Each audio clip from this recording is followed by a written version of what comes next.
Shalom, Ibu Bapak, Saudara terkasih dalam Tuhan, kita yang ada di tempat sini dan juga saudara-saudari di dalam Tuhan yang ada di rumahnya masing-masing.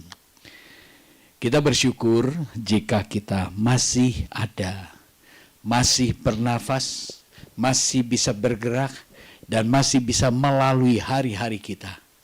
Ini hari ke-363 di tahun 2024. Minggu terakhir di mana kita dapat beribadah di hari raya hari Minggu di tahun 2024. Ya, betapa luar biasa ketika kita menengok perjalanan hidup kita di masa lalu. Mungkin banyak sekali hambatan, banyak sekali kegagalan, banyak sekali program yang tidak sesuai dengan apa yang kita rencanakan dan harapkan. Tetapi bersyukur kepada Tuhan. Jika saat ini ada, ini bukti kasih Tuhan. Puji syukur kepada Tuhan. Mari kita renungkan firman Tuhan yang meneguhkan bagi kita semua.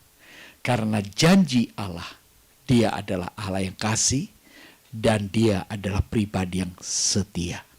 Dia tidak akan pernah meninggalkan umat tebusannya yang ditebus oleh darah anak domba Allah. Oleh harga yang sangat tinggi. Kalau nilai tebus kita tinggi, berarti kita tuh berharga di mata Tuhan. Puji Tuhan. Firman Tuhan saya berikan judul, tidak akan dilupakan. Tidak akan dilupakan. Manusia mudah lupa dan memang mudah melupakan. Apa yang seringkali manusia lupakan? Kebaikan-kebaikan. Coba kalau kita timbang ya. Lebih banyak kita mengingat kebaikan seseorang atau lebih banyak kita mengingat keburukan atau kejahatan seseorang? Ya itu manusiawi ya. Kalau kita lebih ingat, aduh aku dulu dilukai. Aku pernah tersinggung sama dia. Gede aku sama dia. Itu lebih mudah kita ingat.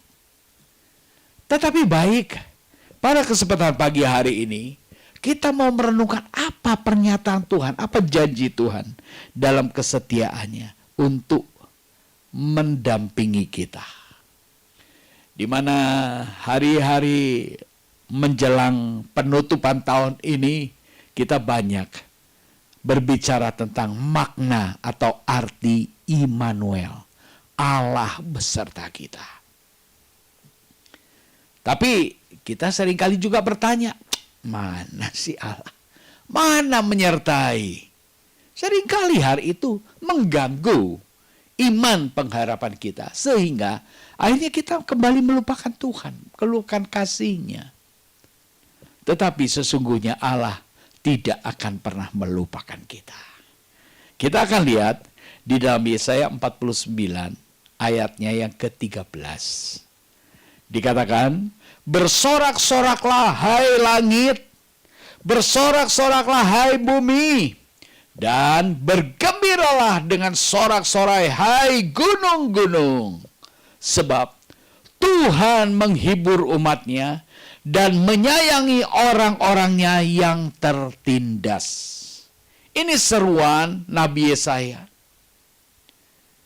Himbauan Nabi Yesaya. Mari umat Allah, mari bangsa Israel, umat kesayangan Allah, mari kita bersorak-sorak memuji Dia. Namun saat itu bangsa Israel dalam ketertindasan. Tidak terdengar puji-pujian kepada Allah.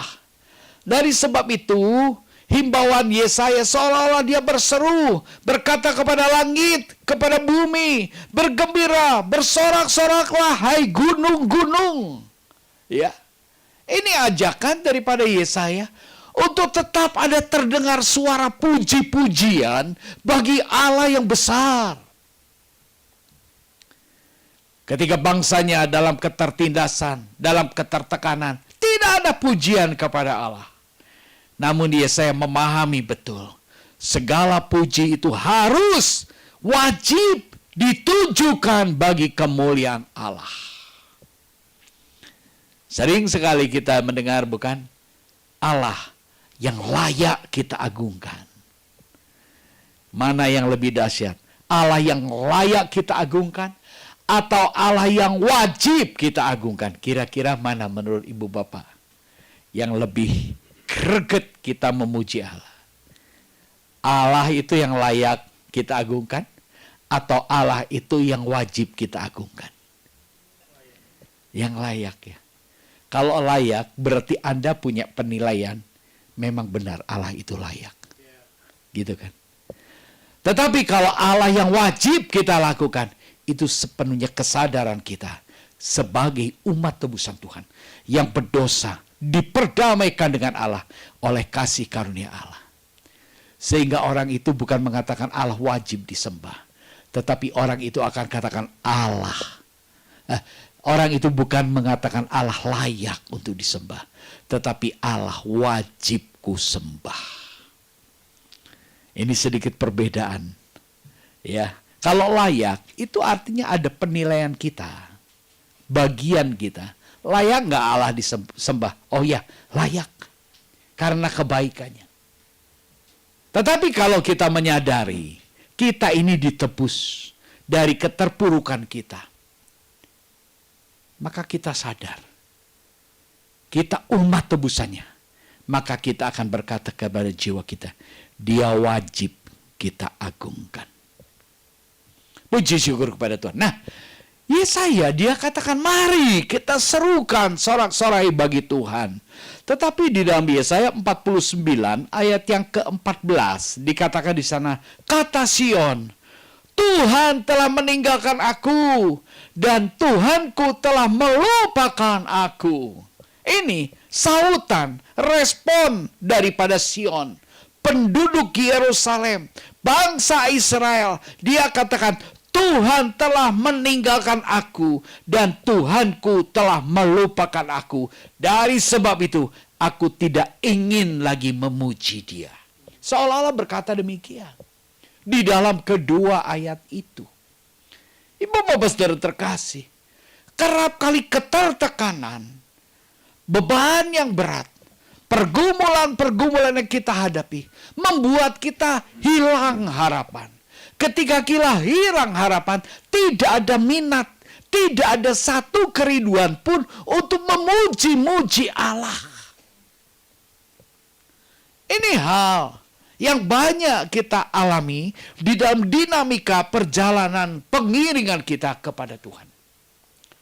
Tetapi kalau kita lanjut yang Yesaya tuliskan di Yesaya 49 ayat 15, ini pernyataan kasih Allah. Dapatkah seorang perempuan melupakan bayinya sehingga ia tidak menyayangi anak dari kandungannya? Sekalipun dia melupakannya, aku tidak akan melupakan engkau. Nah, ini pernyataan daripada Allah sendiri. Manusia bisa saja melupakan Allah. Manusia bisa saja melupakan kebaikan-kebaikan Tuhan. Tetapi ingat, Allah yang pribadinya, naturnya adalah kasih dan setia. Dia katakan, aku tidak akan meninggalkan engkau. Di dalam ayat yang ke-16, Yesaya 49:16, lihat, aku telah melukiskan engkau di telapak tanganku. Tembok-tembokmu tetap di ruang mataku. Ini pernyataan Tuhan yang Yesaya tuliskan. Tuhan itu sebetulnya penuh dengan kasih setia.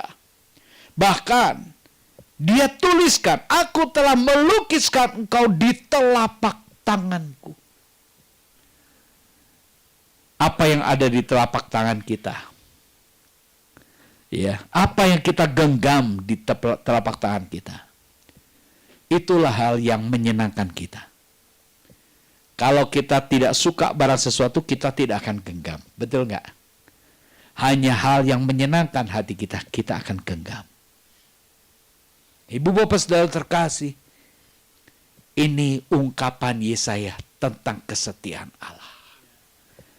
Lihat, aku telah melukiskan engkau di telapak tanganku. Apa yang paling suka kita genggam, itu adalah yang kita cintai, yang kita nilai dan anggap berharga. Anda dan saya dalam genggaman tangan Tuhan. Ya, puji syukur kepada Tuhan. Perjalanan kehidupan di tahun 2024 ini tidak mudah. Dan memasuki tahun depan tidak dijanjikan lebih mudah. Tetapi melalui perenungan ini kita memperoleh janji kasih setia Tuhan tidak akan meninggalkan kita. Amin. Nah, ini kasih setia Tuhan. Harapanku hanyalah pada Yesus. Tadi kita sama-sama menyanyikan.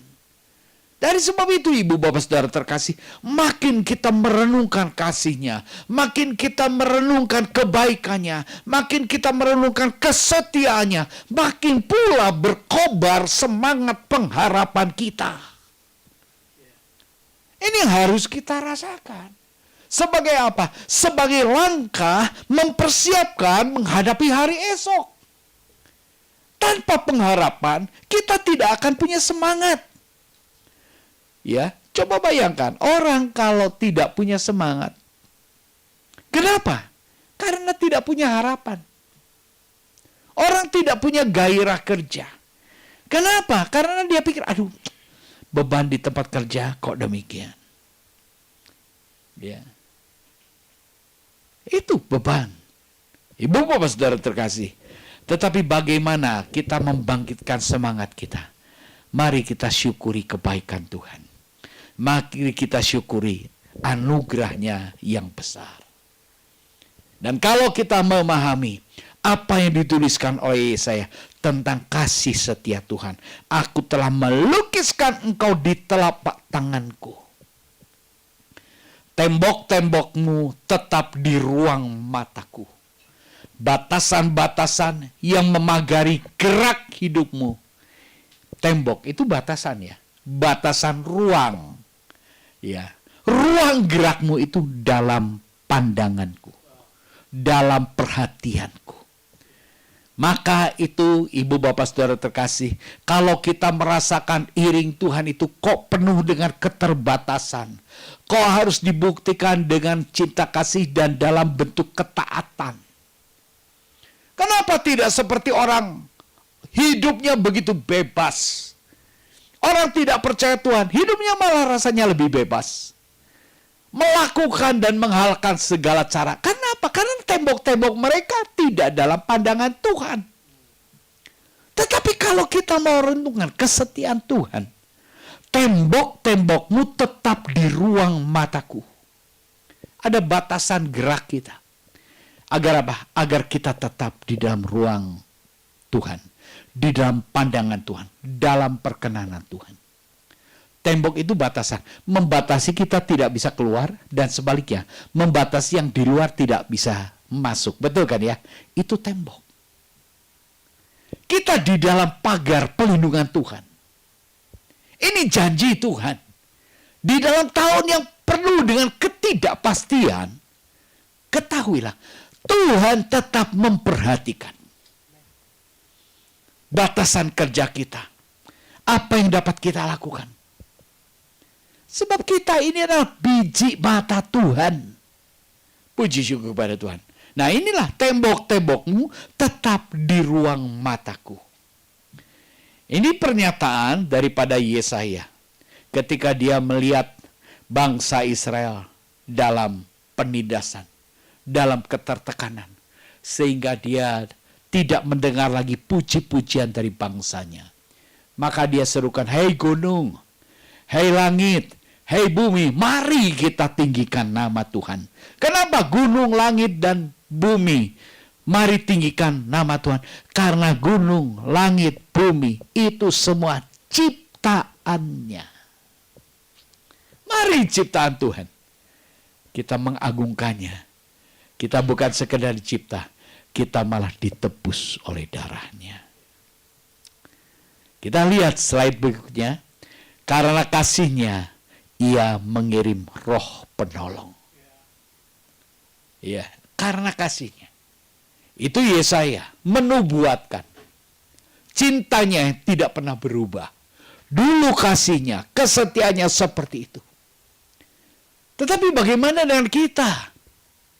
Kita punya peneguhan daripada kasih setia Allah.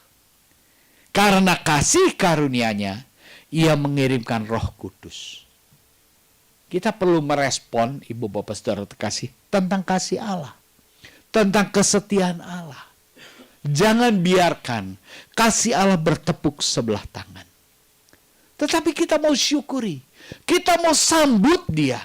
Kita mau sambut anugerahnya dengan penuh rasa syukur. Dengan penuh sukacita dan cinta kasih.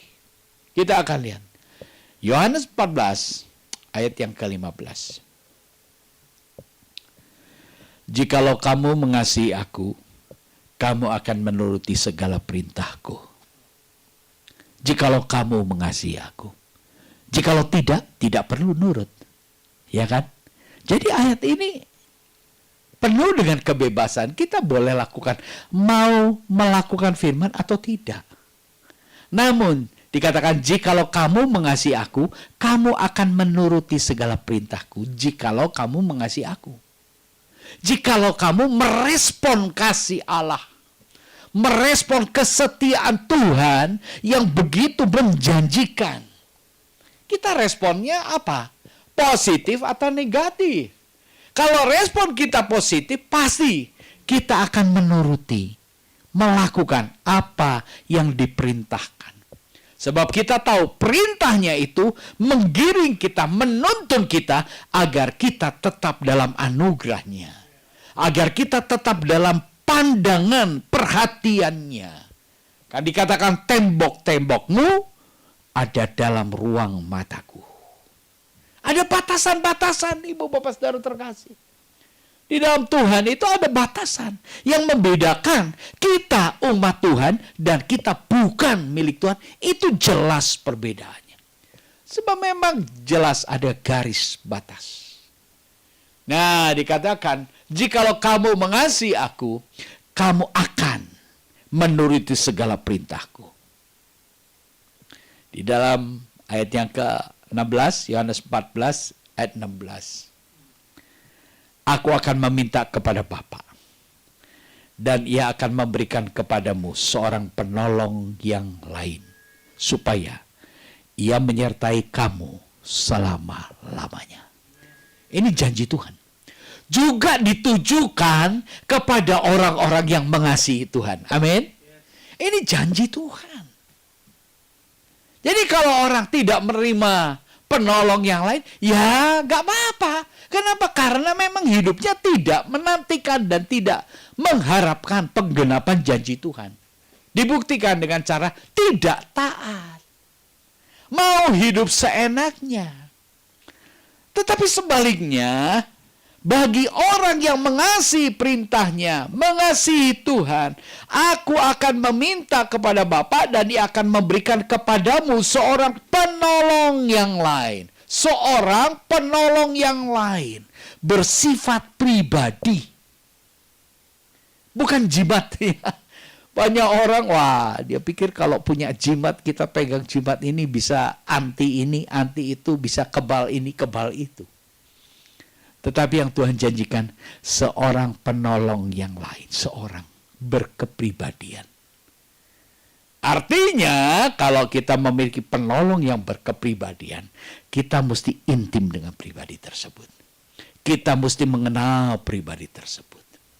Dan penolong yang lain itu dikatakan, supaya Ia menyertai kamu. Kapan? Atau sampai akhir tahun ini saja? Tahun depan, bahkan terus sampai selama-lamanya. Indah bukan? Ini janji Tuhan. Bukan janji saya. Manusia kalau janji itu gombal, mudah sekali berubah. Tetapi kalau Allah berjanji, ya dan amin. Ini satu peneguhan bagi kita semua. Supaya ia menyertai kamu selama-lamanya. Inilah Allah Immanuel. Allah beserta kita. Jadi Immanuel, Allah beserta kita bukan hanya slogan, bukan hanya simbol-simbol, tetapi realita yang dapat kita rasakan dan nikmati. Wahai umat Tuhan, mari kita rasakan janji penyertaan Tuhan. Dia akan kirimkan penolong yang lain supaya ia menyertai kamu. Di dalam Yohanes 14 ayat 17 dikatakan nih, yaitu roh kebenaran. Penolong yang lain yaitu roh kebenaran. Roh yang menuntun orang dalam kebenaran. Orang yang dipimpin Roh Kudus akan hidup di dalam terang kebenaran sesuai dengan firman Tuhan. Bukan kebenaran menurut dirinya sendiri. Kita temukan bukan? Banyak sekali orang pembenaran dirinya sendiri. Pencitraan terhadap dirinya sendiri. Kesalahannya ditutupi demi menonjolkan kebenarannya. Walaupun kebenaran itu semu. Walaupun kebenaran itu palsu. Kebenaran yang palsu bukanlah kebenaran. Iya kan? Ya, kebenaran yang palsu itu gombal namanya. Nah, ibu bapak saudara terkasih, hati-hati. Berita-berita yang banyak hingar-bingar itu kita mesti selalu cek benar atau tidak. Benar atau tidak, benar atau tidak. Akhirnya capek deh. Lebih baik kita percaya firman Tuhan. Tidak perlu dicek, tapi pasti kebenarannya. Amin. Nah ini, roh kebenaran. Dikatakan, dunia tidak dapat menerima dia. Dunia tidak dapat menerima dia. Sebab dunia tidak melihat dia dan tidak mengenal dia. Dunia tidak melihat. Dunia tidak mengenal. Yang dunia bisa terima tuh apa yang dilihat. Apa yang bisa diraba. Itu baru dia bisa melihat dan mulai percaya. Tetapi sekalipun sudah bisa melihat, sudah bisa diraba, sudah bisa dipegang, tetap sulit untuk percaya. Kenapa? Karena segala sesuatu yang bisa diraba, bisa dilihat, itu tidak kekal. Itu bersifat sementara. Itu semua bisa berubah. Ya kan? Harta benda kita, materi kita, berubah nggak? Berubah. Rumah itu waktu masih baru, waduh senang ya. Wah, udah 10 tahun, waduh repot ya, bocor ya, dimakan rayap ya. Wah, itulah perubahan. Dunia tidak dapat menerima dia, roh kebenaran itu. Sebab dunia tidak melihat dia dan tidak mengenal dia. Tetapi kamu mengenal dia. Betul? Kamu mengenal dia. Wah, benar ente, iya teh, benar ente. Ya, dari sekolah minggu ikut Tuhan, ikut ayat hafalan, dapat hadiah, dapat mahkota kalau tahun Natal. Apakah pengalaman-pengalaman perjalanan itu membuat kita mengenal pribadi penolong itu atau tidak? Ini menjadi evaluasi buat kita semua. Jangan sampai kita tuh tahu, oh Tuhan itu begitu baik, Tuhan itu begitu mengasihi, tahu tapi tidak mengalami. Nah, ini sayang sekali bukan? Banyak sekali orang berpengetahuan begitu dalam, begitu detail akan firman Tuhan, tahu. Tapi sayangnya tidak menjalani sehingga tidak menikmati. Mari ibu bapak saudara terkasih, di minggu yang terakhir di tahun 2024 ini, kita mau renungkan.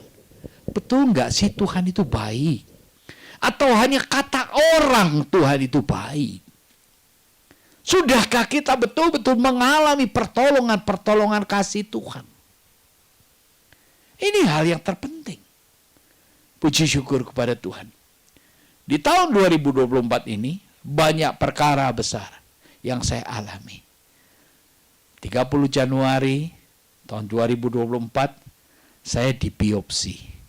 karena ada indikasi kanker ganas. Memang hasilnya 14 Februari. Tahu ganas atau tidak. Tetapi dokter yang memeriksa saya, dia sudah katakan, Pak, saya ada kecurigaan. Karena peningkatan pembekakan prostatnya begitu signifikan. 20 Juni saya dioperasi. Radikal prostat, diangkat kelenjar prostatnya. Memang dokter juga bilang, Bapak kalau bisa dioperasi, saya operasi. Tetapi saya tidak janji, nanti dilihat dulu, diperiksa dulu.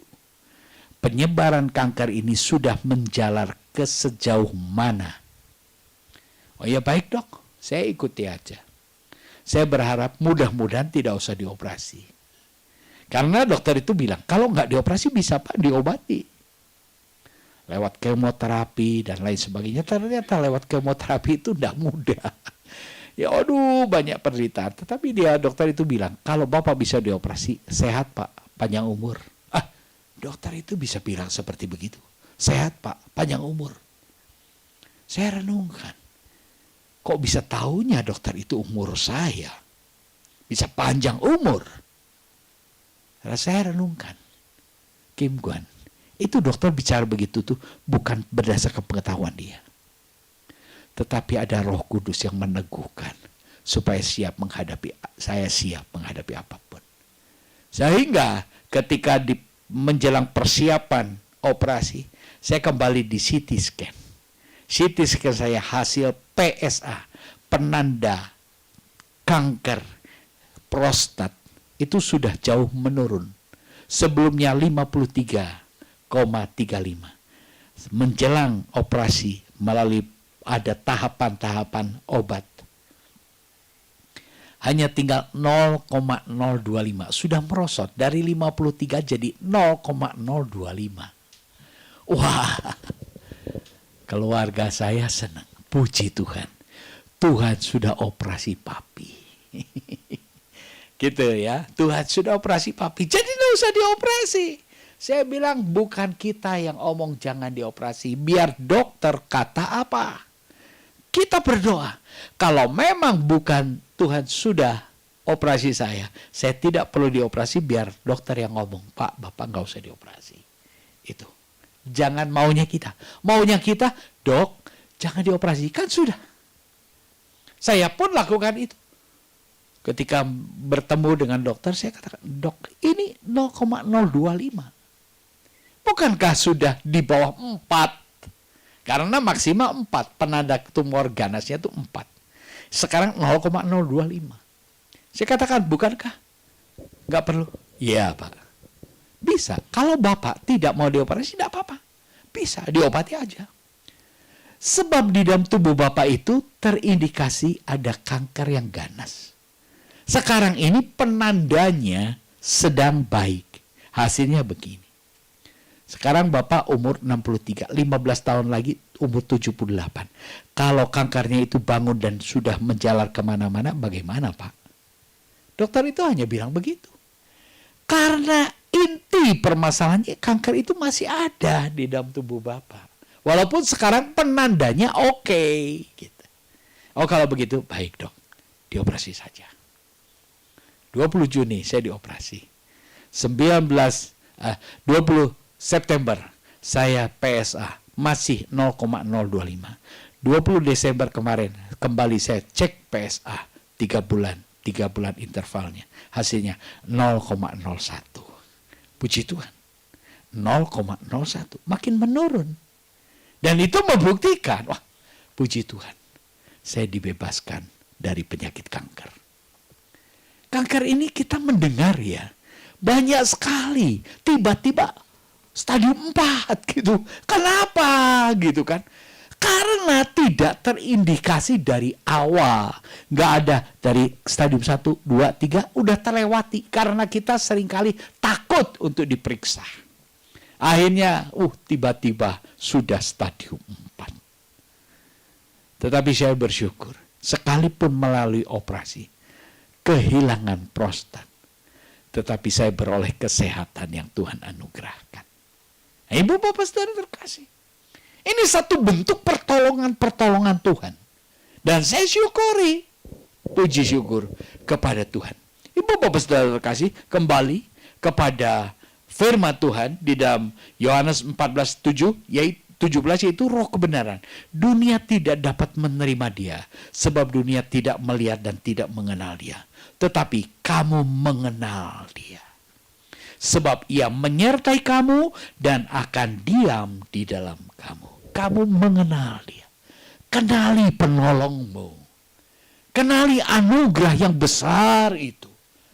Ketika kita berbalik melihat perjalanan kita sekalipun terseok-seok, tertatih-tatih, namun kita dapat lalui, itu anugerah.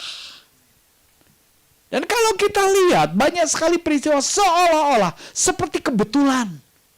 Tetapi sebetulnya di dalam hidup, dalam pandangan Tuhan, dalam tembok-tembok batasan Tuhan, tidak ada satupun yang kebetulan. Segala sesuatu yang boleh terjadi itu dalam pengetahuan dalam pengetahuan Tuhan, dalam pengetahuan Tuhan dan dalam perkenanan Tuhan. Puji syukur pada Tuhan. Nah, ini yang harus kita alami. Ini yang harus kita sadari. Sehingga menghadapi hari esok, itu kita tetap berpengharapan bahwa janji Tuhan, Dia Allah Immanuel yang menyertai kita. Yang siap menolong kita, yang siap menopang kita. Janji penyertaan Yesus Kristus. Di dalam Yohanes 14 ayat yang ke-18. Dikatakan, aku tidak akan meninggalkan kamu sebagai apa? Aku datang kembali kepadamu. Ayat ini sering sekali kita baca. Sering sekali kita renungkan. Dan kita cenderung katakan, geus nyaho. Gitu kan. Tetapi mari ibu bapak saudara terkasih, aku tidak akan meninggalkan kamu sebagai yatim piatu. Yatim piatu itu apa sih? Anak kecil yang sudah ditinggal kedua orang tuanya. Anak masih di bawah umur, ya. Ditinggal kedua orang tuanya, coba bayangkan ya. Kondisinya seperti apa? Seorang anak yang masih kecil, belum mandiri, belum bisa berdiri sendiri itu sudah ditinggal dua orang tuanya. Lalu mau bagaimana? Itulah pergumulan-pergumulan yang berat yang dihadapi. Dikatakan, aku tidak akan meninggalkan kamu sebagai yatim piatu. Tuhan tuh tahu. Kamu tuh lemah, kamu tuh tidak berdaya, kamu tuh perlu ditolong, kamu tuh perlu ditopang, kamu tuh perlu dipelihara. Tuhan itu tahu. Amin. Dan Dia berjanji, aku tidak akan meninggalkan kamu. Aku akan menyertai kamu. Aku akan terus menopang kamu. Coba bayangkan seorang anak masih di bawah umur. Dia ketakutan. Kalau melihat orang tuanya tidak harmonis, anak itu sebetulnya dalam cengkram, dalam ketakutan. Waduh, bagaimana ya? Kalau begini bagaimana ya? Kalau begitu bagaimana? Itu menghantui pikirannya. Membuat dia tidak semangat belajar, membuat dia penuh dengan ketertekanan. Hari-hari yang dijalani rasanya berat, beban. Ketika orang tuanya baru tidak harmonis. Apalagi orang tuanya berencana untuk bercerai. Kalau papi mau bercerai, kamu mau ikut siapa? Anak itu bingungnya setengah mati. Pasti. Tetapi dia dengan sok tahu dan beraninya, ya udah ikut. Yang tanya papi, ikut papi. Yang tanya mami, kamu mau ikut siapa? Ikut mami. Pasti cenderungnya demikian. Karena dia tidak tahu memutuskan seperti apa. Ibu bapak saudara terkasih, itulah kondisi yatim piatu. Serbat gamang, tidak tahu harus bagaimana. Tetapi Tuhan berjanji, aku tidak akan meninggalkan engkau. Dan Dia berjanji, aku datang kembali. Hah? Yesus akan datang kembali. Sekarang belum. Perjalanan kehidupan kita tetap menanti Yesus datang kembali. Amin. Betul nggak nih? Katanya cinta Tuhan. Merindukankah Anda dijemput Tuhan? Wah, kalau dijemput Tuhan ya nanti dululah Tuhan. Jangan sekarang. Ini hal yang serius kok, betul. Kalau kita mengasihi Tuhan, kenapa kita tidak merindukan kedatangannya? Ya, ketika saya ngobrol sama seorang rekan hamba Tuhan. Ya, kita harus mempersiapkan diri. Kita hamba Tuhan. Harus mempersiapkan diri kalau nanti pada saatnya. Kukan menyanyi. Tadi kan ada ya, lagu itu syairnya ya. Sampai nanti saatnya aku kan menyanyi. Saatnya kapan? Ketika kita terlepas dari kesulitan dunia ini, dari tubuh yang fana ini, kita terlepas, di sana kita akan selalu memuji-muji Dia sampai selama-lamanya. Nah itulah, apakah ini kerinduan kita? Bukan lalu kita nekat, waduh kalau begitu berani mati ya. Loh, kita tidak takut mati, tetapi kita bukan cari mati. Kita tetap menanti waktunya Tuhan. Ya, ketika saya ngobrol itu, ya, kita harus mempersiapkan diri. Siapa tahu dalam waktu yang sangat dekat Tuhan jemput saya. Nanti ada yang dengar loh. Dia katakan gitu ya. Bisi ainu nyambat ya, bisi ainu kadenge, bisi terkabul. Ya kalau terkabul puji Tuhan, betul nggak ya? Tetapi kalau orang yang ngomong begitu berarti dia tidak siap. Kan kita bisa simpulkan. Kalau kita mengasihi Dia, pasti kita merindukan kedatangannya. Ini konsisten, iman percaya kita. Jangan sampai kita, aku mengasihi, melayani begini begitu, tapi siap nggak bertemu Tuhan, pret, kehula. Nah, itu kan satu kebohongan. Mari Ibu Bapak Saudara terkasih, kita benahi iman percaya kita ini. Aku akan datang kembali. Dia setia untuk menjemput kita. Dulu saya waktu masih kecil ya, saya tinggal sama emak saya. Yang sekarang di Jalan Sudirman, Gang Luna itu, yang sekarang dipakai Tahu Yunyi. Itu emak saya dulu tinggal di situ. Jualan bakok, jualan rokok. Saya menanti ayah saya ya, jemput sore hari. Lalu saya duduk di depan pintu, saya tunggu gitu. Kalau ayah saya terlambat pulang, saya tuh suka menangis di situ. Saya menantikan ayah saya segera datang. Walaupun saya tinggal sama emak saya. Emak saya baik, tidak mukulin saya. Tetapi saya punya kerinduan, kedekatan dengan ayah saya. Dibonceng naik sepeda, aduh rasanya senang sekali.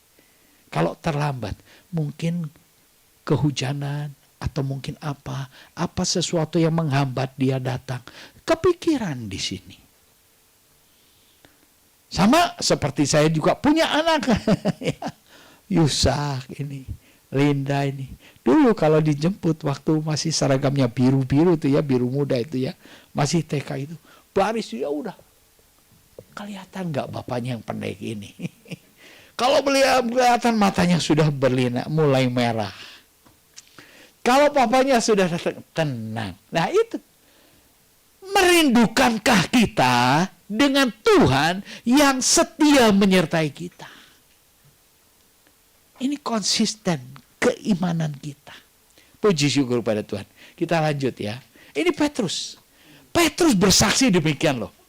Di dalam 1 Petrus 5 ayat yang ke-7. Dikatakan, serahkanlah segala kekhawatiranmu kepadanya, sebab ia yang memelihara kamu. Ini Petrus. Petrus kok bisa demikian luar biasa? Bukankah Petrus yang menyangkal, aku tidak kenal dia.